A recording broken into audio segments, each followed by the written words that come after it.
Alright, here is my jalapeno plant, one of them, actually two of them. And as you can see, she loaded. She is loaded. These peppers, little ones, big ones. But we're only gonna harvest the big ones today. Right there. I can't see my son's phone.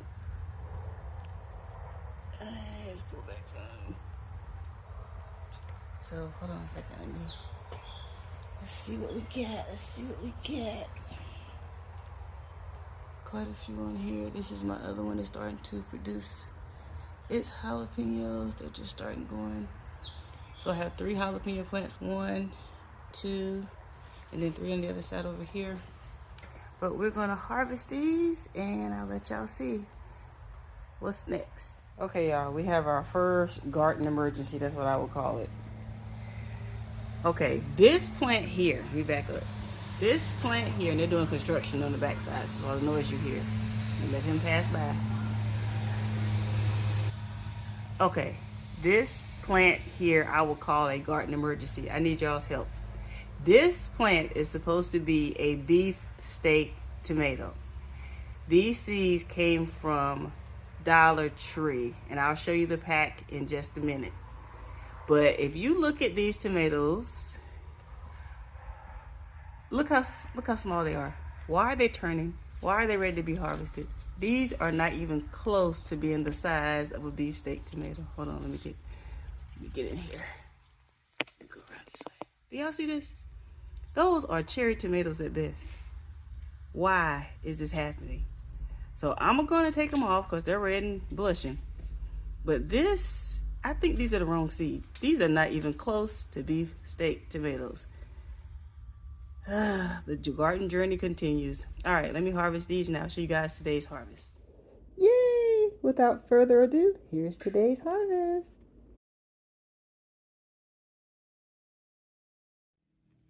Okay, here's the tomato packet. This is what it's supposed to be. Aren't these supposed to be a lot bigger than the tomatoes I harvested? At least they look big in the picture. And it says beefsteak. So beefsteak tomatoes are usually pretty large. So I'm a little confused. Help a sister out, gardeners. Help a sister out.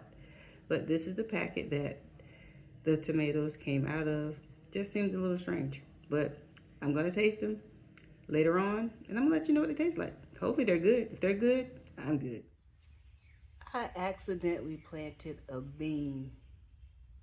I can't even believe this. I didn't even know the bean had fallen into the soil. I was using some northern beans and I was soaking them to use as a nitrogen booster. And I didn't realize when I poured the water in my plants that one of the beans had fallen in the soil until today when I came out to water. And this is what I see, y'all. Ah, brother. If I was gonna plant one, I sure wouldn't have planted it in with this onion. But it is what it is, y'all. Look at it. It's pretty though. Goodness. Got to be more careful. I know. You must be kidding me. Who sent you? Why are you here? Alfred Austin said, "The glory of gardening is hands in the dirt, head in the sun, heart with nature. To nurture a garden is to feed not just the body, but the soul." May Sarton says, "Everything that slows us down and forces patience, everything that sets us back into the slow circle of nature is a help. Gardening is an instrument of grace."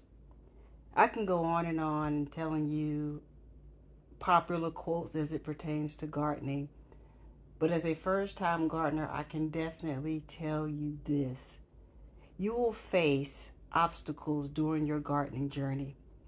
As I have portrayed throughout this past few months of gardening, I faced all types of bug issues. I faced seedlings not making it. I faced certain seeds not germinating. I faced so many different things.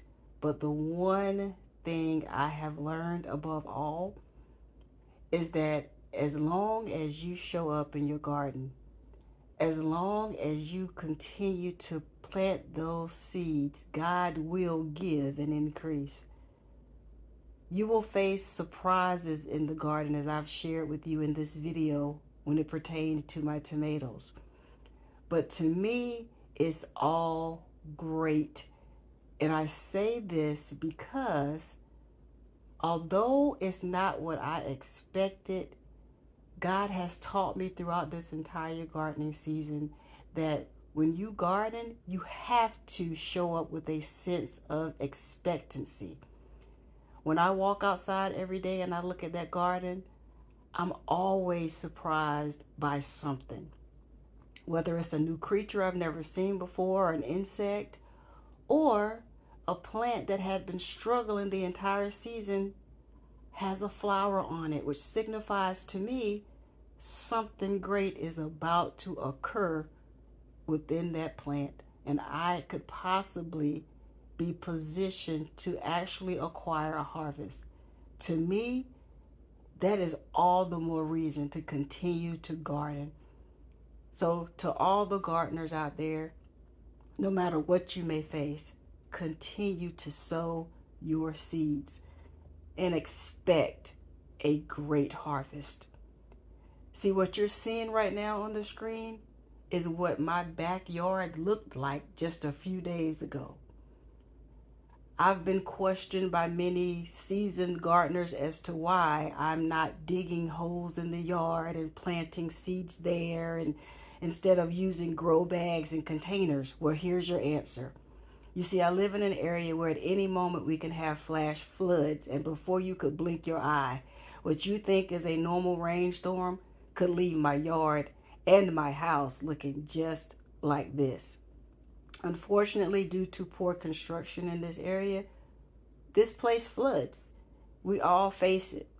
And although they're working trying to fix the issue, and that was the noise you heard earlier in this video when I was showing you the tomatoes, it's still a work in progress. But would I let these flood waters stop me from gardening? No. You just become more headstrong in gardening. You come up with more unique, genius ways in order to garden. And for me, grow bags are that way. Because if push comes to shove, and let's say things go worse and my backyard is completely flooded, I can grab those grow bags and toss them in my garage in hopes to save them. Versus if I had them actually planted, or I had the seeds planted in the ground in the backyard, they would be a complete loss. So every gardener, do yourself a favor. Find out what garden method works for you and stick to that. But don't you allow environmental issues or anything else stop you from sowing your seeds. I'm the Educated Natural. Thank you for joining me for today's video. I wish you nothing but success as you start your own gardens, and I look forward to enjoying your gardening journey. Until the next time God allows us to meet, as I always say, be blessed, continue to be a blessing to others, and until the next time, enjoy your journey.